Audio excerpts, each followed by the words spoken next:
Madam గారు వారి అభిప్రాయం వ్యక్తం చేస్తారు.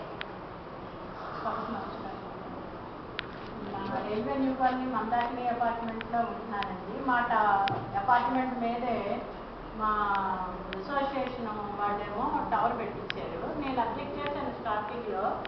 చేసినప్పటికీ కూడా వాళ్ళేమో కమిషన్ తీసుకున్నారో మరి ఏంటో తెలియదు, టవర్ పెట్టించారు.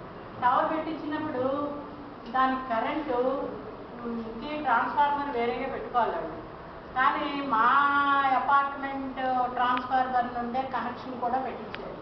నేను అడిగాను కరెంట్ ఆఫీస్ వాళ్ళని అడిగితే, పర్వాలేదమ్మా అది లోడ్ ఇదవుతుంది, లోడ్కి మీ ట్రాన్స్ఫార్మర్ సరిపోతుంది కనుక దానికే డైరెక్ట్ మా అపార్ట్మెంట్ ట్రాన్స్ఫార్మర్కే కనెక్షన్ కూడా ఇచ్చేసారు.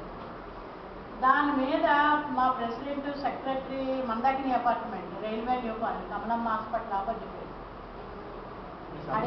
అడిగినా కూడా వాళ్ళేమో కరెంట్ కూడా ఇల్లీగల్ వేలోనే తీసుకున్నారండి.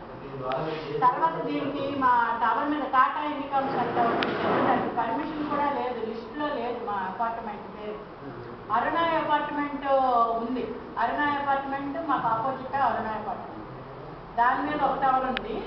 ఇప్పుడు మా మా మందాకిని అపార్ట్మెంట్ మీద టాటా ఇన్కమ్స్ అంటే టవర్ ఉంది.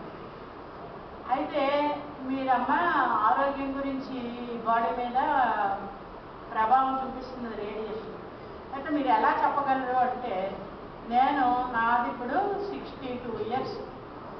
ఎంతవరకు నాకు దేవుడు ఆరోగ్యాన్ని బాగా ఇచ్చాడు. శుభ్రంగా నేను ఏ జబ్బులు కానీ ఏ రోగాలు కానీ ఇంతవరకు లేకుండా హ్యాపీగా ఉన్నాను. ఈ టవర్ పెట్టి మన మోర్ దాన్ 6 years అయిపోయింది. ఈ 2 years నుండి నేను తల తిరగడం లాగా, తర్వాత ఇరిటేషన్ వచ్చేసిందండి. లాస్ట్ 2 years నుండి నాకు ఇరిటేషన్, బాడీ ఇరిటేషన్ వచ్చేసింది, స్కిన్ ఎలర్జీలా వచ్చింది. తర్వాత మతిమరుపు కూడా వస్తుందండి ఈ టవర్ వల్ల. ఇవన్నీ సిమ్టమ్స్ అన్నమాట. తల తిరగడం, ఇరిటేషను, తల నొప్పి, ఫ్రీక్వెంట్గా తలనొప్పి వస్తుంది. తర్వాత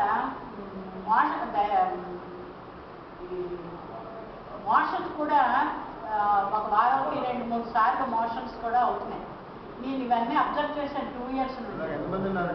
ఇలాగ మా పక్కన 4-5 ఉన్నారు, వాళ్ళు వస్తూ ఉన్నారు, కానీ వాళ్ళు ఏదో పని మీద అయిపోయారు. లాస్ట్ ఈవినింగే చెప్పాను. తర్వాత స్కిన్ ఎలర్జీ వచ్చేస్తుందండి, బ్లాక్